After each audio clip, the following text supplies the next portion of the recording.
Hello ladies and gentlemen, welcome back to the channel. My name is Mark Roden, and in today's video, we are going to be going over the top 10 best cheap cars for tall people.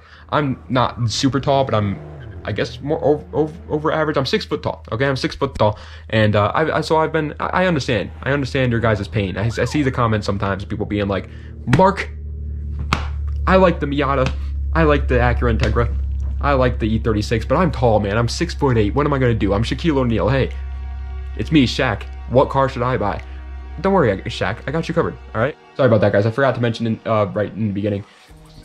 The way this is working, excuse me, God, that was gross. The way this is working is I am a car guy. So if you are just a person looking at like a tall person looking for any car, just get an SUV, okay? Just get an SUV. But my channel is centered around like car people, and so most of these are going to be enthusiast cars that are fun to drive but also will fit the needs for tall people. So for people that are watching this video that aren't into cars, and they're going to be like, well, why didn't he talk about the Chevy Equinox? Because nobody here on my channel likes cars like that. So that just so you guys know, before getting into this is mainly for tall car people.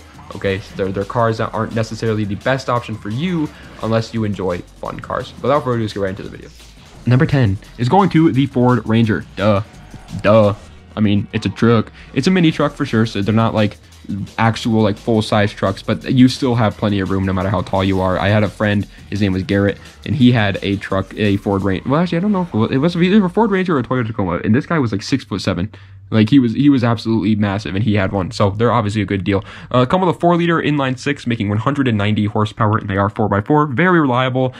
I saw a video that described the Ford Ranger as the Miata of the truck world, and I was like, that is freaking perfect. That is so true. That's exactly what the Ford Ranger is. It is the Miata of the truck world. It'll throw anything you have at it. It'll just be absolutely fun. You can fly off-road with it, and it'll take it. You can do donuts with it because it is a rear-wheel drive car until you turn it into 4x4 mode. It's just such a good, and it's so reliable. It's not good for making power or anything like that, so obviously don't expect to like make like a race truck out of it, but it's just so. Coming in at the number 9 spot is a little bit of a weird one that I usually don't talk about on my videos too often. So here it is now. It's the Volvo V70R. The V70R is hard to find under 10K, but not because they're like not under 10K, but just because they're hard to find in general. There's not a lot of V70Rs for sale, and so when you do find one, it's kind of like it's a magic trick. They come with a 2.5 liter turbo inline 5, making 300 horsepower, going to all 4 wheels, and they are obviously a wagon, as you can tell. The wagon part of it is what carries it to the top. You have tons of headspace. You can move the seat like a mile back, and you're still not even going to be like touching the kneecaps of the person sitting behind you. You have so much room to put stuff in. Wagons are obviously super beneficial. It's super nice to like have. They have so much. They're like a minivan, but smaller, and that's obviously super clutch. But the V70R is also super fun, so that's why I put it here.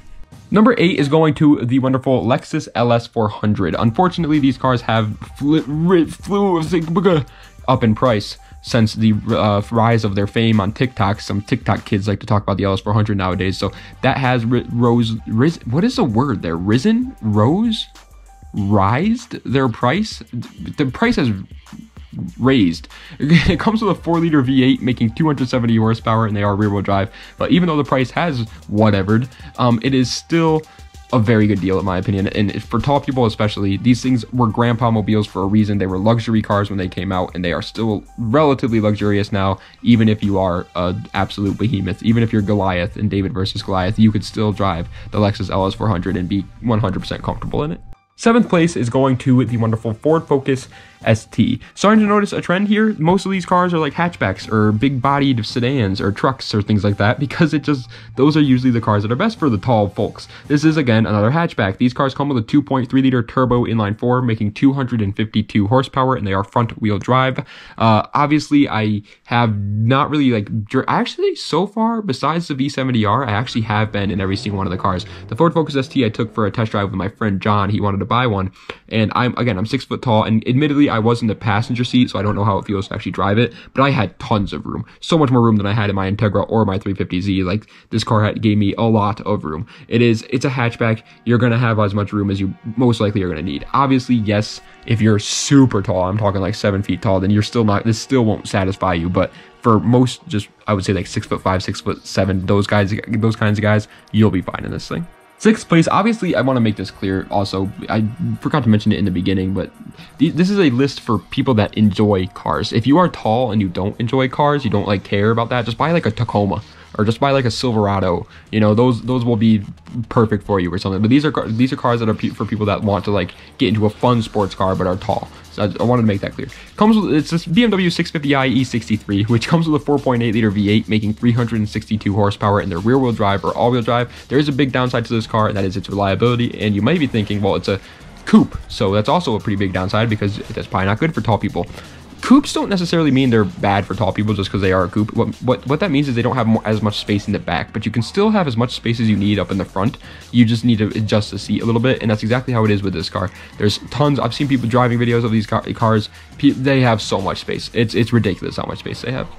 Fifth place, however, is going to the Infiniti Q50. I actually did, again, I've driven every single one of these cars except for the E63 now and the V70R because I've driven the Q50 as well because I took it for a test drive because I wanted to buy one. And I'm, again, 6 foot tall and I drove it and I had plenty of space. It is just a sedan. And so on the outside, you may think, well, it's not that great. But on the inside, it's great. It comes with a 3-liter twin-turbo V6, making 300 horsepower in its rear-wheel drive or all-wheel drive, or it also comes with a VQ37, which is the 3.7-liter V6, and that makes around 330 horsepower. This motor is the same motor that they're putting in the new Nissan Zs, so they are really good for making power, but they do suffer from some reliability issues. So if you'd rather have a more reliable motor, but that's not as good as making power, get the VQ. If you'd rather have the more power but not as good as being reliable, get the 3.0T. Either way, they do have the space. Yes, they may just look like a sedan from the outside, but trust me, there's plenty. You got some headroom, boy. Coming in at the fourth place, the fourth position of this list is the Volkswagen GTI Mark 6. Any GTI, in all honesty, is a really good option for you if you're a taller gentleman. The older models are obviously going to be smaller. That's just kind of how we've gone as a human race. Our cars have gotten bigger. I don't know why, but the Mark 6 GTI comes with a 2-liter turbo inline-4, making 210 horsepower going to the front wheels. Again, it's another hatchback, just like the Focus ST we talked about earlier. It's the same thing. It's got tons of room for your noggin, tons of room for your nipples. If you get really cold, your nipples are not going to touch the steering wheel, so it's great. It also has tons of space for you to put all your buddies in the back or all of your water bottles, because I know how some of you guys like to put your water bottles in the car and never take them out. That's me. I do that. I do it all the time. They also are really good for making some power. You can modify any GTI really to make some really good power, and they sound good. They're little track cars. They're nice. Coming in at third place is going to a big one, but if you're tall, I mean, hey, you asked. So here you go. It's the Cadillac Escalade 2nd generation. It's pretty much just a more luxurious Chevy Tahoe, which, by the way, is another good option for you if you're a taller person. Chevy Tahoes. These are, you may be thinking, well, these aren't enthusiast cars. Yes, they are. I love Escalades. I love Tahoes. I think they look awesome. This one comes with a 5.3-liter V8, making 295 horsepower in their 4-wheel drive. Obviously, the horsepower doesn't really matter. V8, that stuff doesn't really matter, but the V8 part does. Are they reliable? Are they good on gas? Well, they are reliable. Not that good on gas. They are heavy cars. You got to keep that in mind. But again, these things have, I mean, you could literally be like Larry Bird and drive a 2nd generation Cadillac Escalade and still have tons of space to just like do jumping jacks in it if you want to. They're massive. They're absolutely massive, and they're still fun to own. And I wouldn't say fun to drive because, again, they're not like handling monsters or fast in a straight line, but going off road and stuff like that, is probably fun with this. Second place is one that admittedly I might get some slack on because I can see why people would think it's not. It's the Audi A58T. The 8T A5 is a car that I was thinking about getting, so I took it for a test drive. By the way, the Escalade, I've been in, again, I was in the Escalade, because, well, not really the Escalade because my mom had a 2nd-gen Tahoe, and so it's the same thing, but just in the Tahoe variant, and that has plenty of space. In the Mark 6 GTI, my friend Chloe had a Mark 6 GTI, and I was in that a couple of times too, and those are both plenty of space. Audi A58T, I took it for a test drive, baby. This one comes with a 2-liter turbo inline-4, making 211 horsepower in their front-wheel drive or all-wheel drive, and if you get the all-wheel drive model, it's quattro all-wheel drive, so it's a great all-wheel drive system. The one thing I will say, though, is these cars are not that good for making some power, so just keep that in mind. They also do come with a 3.2-liter V6. That makes a little bit more power, but is even worse at making power after you modify it, so you kind of got to pick your poison there, but either way, even though it is a cool looking coupe that gives you tons of space on the interior, and that's what we're looking for as a tall guy. Honorable mention, because again, I feel you tall people. Okay, I want to give you another one. It's literally any Jeep, just any Jeep ever made. Cherokee, Grand Cherokee, Wrangler, Rubicon, Dubicon, Lexicon, Loki, Thor, Odin. it doesn't matter. Any Jeep, it is an absolute beast for you to drive if you're a taller person. I personally have never been the biggest fan of Jeeps, SUVs, trucks, or anything like that. I've just never been like one of those kinds of guys out there, but there's no denying the fact that they are a good option if you're a tall guy. But first place is a bit of a weird one that I don't usually talk about in a lot of my videos, and that's because I usually don't have a reason to, but in today's video it makes sense. It's the Dodge Challenger RT, the previous generation, the pre-facelift Challenger RT, because the new facelifts, those are just too expensive now. They're not under 10K. It's really hard to find RT Challengers under 10K, but it can be done. And when you do, they come with a 5.7 liter V8. That's a Hemi V8 that makes 372 horsepower in their rear wheel drive. That's obviously insane. Lots of horsepower, tons of potential for more horsepower, and they are actual boats. Like, they are literally just a land yacht. Could you fit on a land yacht? If you can fit on a land yacht, you can drive a Dodge Challenger RT. You ever been on an airplane? Was there space for you to walk? Well, then you can fit on a Dodge Challenger RT. You ever been to the Grand Canyon? Do you think if you fell into the Grand Canyon, you would have made it to the bottom? Well, then there's space for you in a Dodge Challenger RT. They're massive. They're freaking huge. You have tons of space in them. My uncle had one. That's how I know. I've been in hit my uncle's Challenger RT before, and it is very spacious. As a matter of fact, muscle cars in general are a pretty good option for you if you're a tall guy. I've been in Camaros. I've been in Challengers. I actually haven't been in very many Mustangs. I have been in like one or two of them, but not as many as you would think.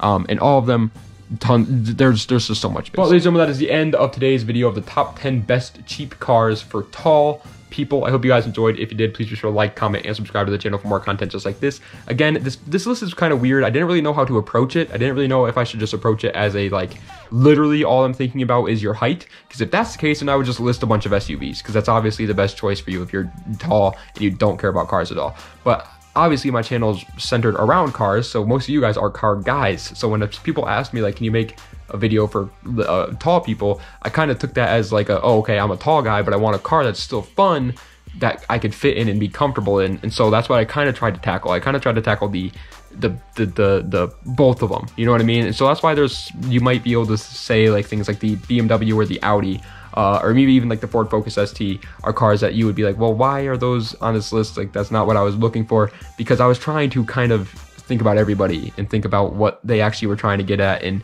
it was a little hard. So I hope you guys understand that but all these cars, again, I think people massively overestimate how like tall they are. I am 6'1", and I have been in a Miata and I was comfortable. I took it for a 2-hour drive with my friend Zach, and the roof was up, like the roof wasn't down. I was in it for 2 hours, comfortable, completely fine.